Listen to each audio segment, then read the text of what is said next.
dark and messed up people. You know the line. In this family, everyone is keeping secrets, especially the dead. I mean, that's kind of all I want to know. Jessica Goodwin, and I've been Goodman. It's not her name. The next book is the newest one from Liz. I totally loved her book from last year, from 2 years ago.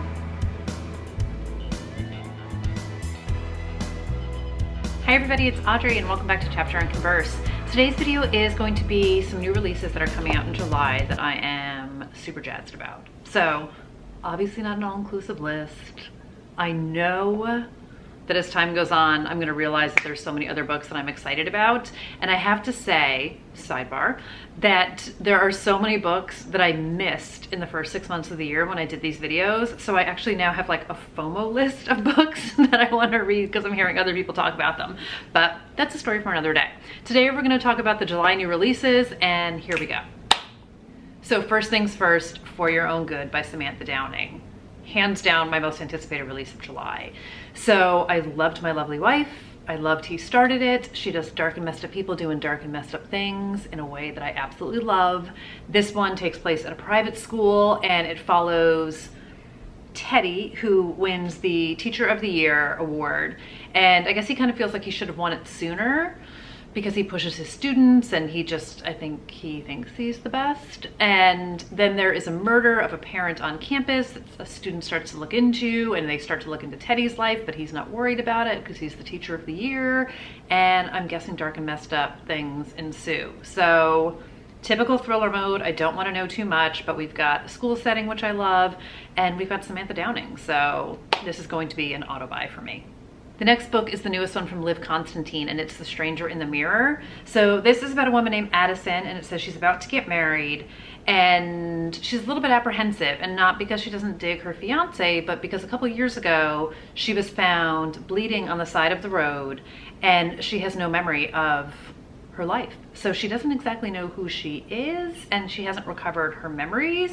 So she's just feeling a little bit uneasy, I guess. And then we have another storyline. And it says, in a posh home in the Boston suburbs, Julian tries to figure out what happened to his loving, caring wife, Cassandra, who disappeared without a trace 2 years ago. So we have two lives intersecting, and I'm guessing we're gonna have multiple points of view, which you guys know I love. And I mean, you throw in a Boston theme or a Boston setting, and I'm just totally in for it. So I really enjoy Liv Constantine. I loved The Last Mrs. Parrish. I have The Wife Stalker. I haven't read it yet.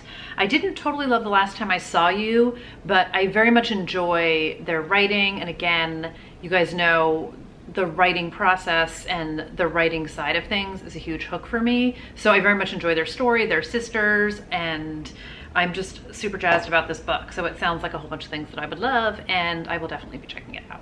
The next book is from another author that I really enjoy, and it's Sherry LaPena, and this one is called Not a Happy Family. So I really enjoyed The Couple Next Door. I really enjoyed Someone We Know. Unwanted Guests left me a little, but I have very high expectations for isolated thrillers. But I like her writing. I like her domestic suspense. I feel like you know what you get when you're getting into her books. I like her characters. She does, you know, multiple points of view, sometimes multiple timelines. So this book is about the Mercer family, and it says, in this family, everyone is keeping secrets, especially the dead. So Fred and Sheila Mercer live in this super expensive place in upstate New York, and they're brutally murdered one night after Easter dinner with their 3 adult kids who are there and who are of course devastated. And it says, or are they? They each stand to inherit millions. They were never a happy family thanks to their capricious father and neglectful mother, but perhaps one of them is more disturbed than anyone knew. Did one of them snap after the dreadful evening, or was it someone else that night who crept in with the worst intentions? It must be. After all, if one of your siblings was a psychopath, you would know, right? So this one sounds really good, and I'm excited for it. Sign me up. So the next book I am super excited about, and it's called Kill All Your Darlings by David Bell. So this is about a writer, which I think is partially why my antenna is up even higher. So it says, after years of struggling to write following the deaths of his wife and son, English professor Connor Nye publishes his first novel, a thriller about the murder of a young woman.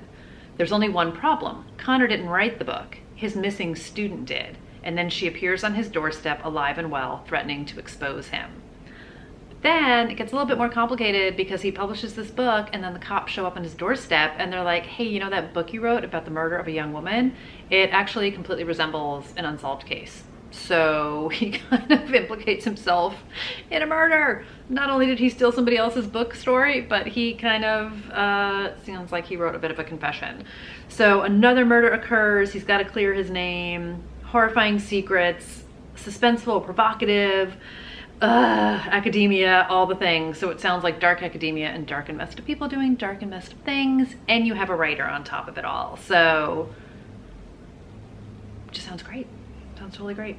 So the next book I have is Razorblade Tears by S.A. Crosby. And I have Blacktop Wasteland. I need to read it. And I'm already hearing great things about this, but I'm trying to stick to my commitment of like, read the book you have before you buy another book by that author. But I want to say it was an Instagram Live with Riley Sager and Abby from Crime by the Book that they were talking about this. And I'm just hearing amazing things. And this one says, a black father, a white father, 2 murdered sons, and a quest for vengeance. So these 2 dads, Ike and Buddy Lee, kind of wind up banding together. They're 2 ex-cons, and it says they have little else in common other than a criminal past and a love for their dead sons. So their sons were married and they were murdered. So it says the last thing that Ike expects to hear is that his son Isaiah has been murdered along with Isaiah's white husband Derek. Ike has never fully accepted his son but is devastated by his loss. And they want to find out who killed their kids. So it says they will confront their own prejudices about their sons and each other as they rain down vengeance upon those who hurt their boys. So it's supposed to be amazing. It's got 4.55 stars on Goodreads already, and it just sounds really well done, and I want to read it. So the next book is Lisa Jewell's newest one, and it's called The Night She Disappeared. So we have 2 timelines, 2017 and 2019. And in 2017, it says 19-year-old Tallulah is going out on a date, leaving her baby with her mom, Kim. But she never returns. And then in 2019, Sophie is walking in the woods near the boarding school where her boyfriend has just started work as a head teacher when she sees a note fixed to a tree that says, quote, dig here. A cold case, an abandoned mansion, family trauma, and dark secrets lie at the heart of Lisa Jewell's remarkable new novel. So I have been a huge Lisa Jewell fan since the beginning of time when she wrote Ralph's Party, and as she's moved into more mysteries, I just absolutely adore her, and I am super excited to read this book. It sounds great. I've seen some early reviews on it also, and it's getting all the rave reviews. So again, I am in for this book. So the next book I have is called They'll Never Catch Us by Jessica Goodman. And I've sort of heard some low whispers about this from a few people. This is a YA thriller. She wrote They Wish They Were Us, which I own, but I haven't read it yet, which I want to say is a boarding school thriller. So like up my alley completely. And this one is about 2 sisters. They're a year apart, and it's Stella and Ellie Steckler. And they are both vying for the top spot on their cross-country team because that is basically their doorway out of their stifling small town. So it says their dreams are suddenly thrown into peril when a new girl threatens to take everything they've worked for away. So new girl Mila shows up in town, and she goes out for a run and never returns. And she disappears. Nobody knows what happened, but all eyes are on the Steckler sisters, who everybody thinks had something to do with it. So I'm like low-key watching this book, but I'm intrigued. The next book is called Fierce Little Things by Miranda Beverly Whitmore.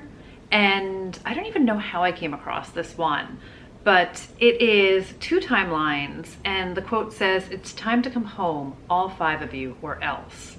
So it's about this girl named Saskia, and she was a lonely teenager when she arrived at the lakeside commune called Home, which it's like capital H, proper noun, Home, which is a place in Maine, and there was a leader named Abraham, and it was her and 4 other teens who lived there, her best and only friends. And then we have it 2 decades later, where Saskia is shuttered in her Connecticut estate, estranged from the others. Her carefully walled life is torn open by threatening letters. Unless she and her former friends return to the land in rural Maine, the terrible thing they did as teenagers, their last-ditch attempt to save home, will be revealed. So we've got, I'm guessing, dual timelines maybe. We definitely have some secrets. How far will you go to keep them buried? They have to return. They're being blackmailed. It's just all sorts of things that I like. So I don't know. It's got 3.95 stars on Goodreads. I'm not hearing anyone talk about it, but I'm super intrigued. I love people doing messed up things in the past and it coming back to haunt them. Maybe it's like the PLL in me, but this one sounds really good. And this is adult. It doesn't say it's anything supernatural, so it sounds like maybe it's just mystery, thriller, suspense. Dark and messed up people, you know the line. The next book is Such a Quiet Place by Megan Miranda. You guys know I loved All the Missing Girls. I need to read more Megan Miranda. I need more of her in my life.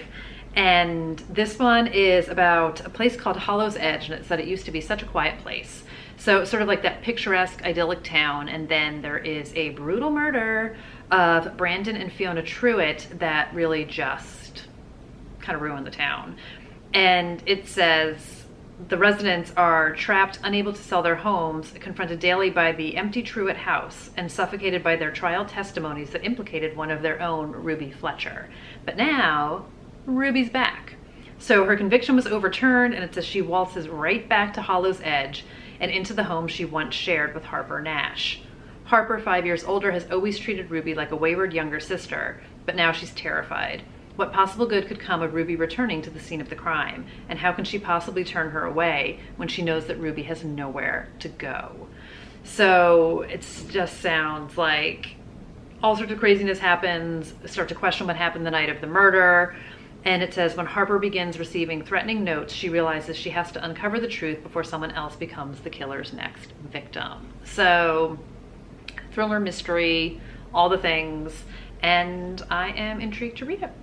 Okay, so that's gonna do it, like I said, for just a handful of the books that are coming out in July. But let me know what book you guys are most excited about, if you have any auto buys, or if you have one that you've already had a pre-advanced copy of that maybe you've already dug into. But let me know down below and we can talk about all the things. And I'll see you guys next time. Thanks for hanging out today and have a great one. Bye, everybody.